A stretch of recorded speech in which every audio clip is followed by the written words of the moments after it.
everyone! Ngayon, andito kami sa SM City. Pupunta kami ng trade hall dahil gaganapin doon ang WOFEX o World Food Expo. And I'm with Jerlyn Balabat. Hi! Sa mga bago pa lang, please hit subscribe to my channel, Glam Arni, and to her channel, Jerlyn Balabat. So, samahan nyo kami guys. Titingnan natin kung anong mga kaganapan ngayon. So, let's watch this video in 5, 4, 3, 2, 1.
I hope guys you like this video. If you like this, please hit like button and please comment down kung anong masasabi niyo sa video na to.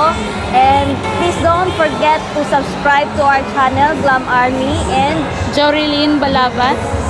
So, kita-kits sa susunod ko pang mga videos. Bye-bye!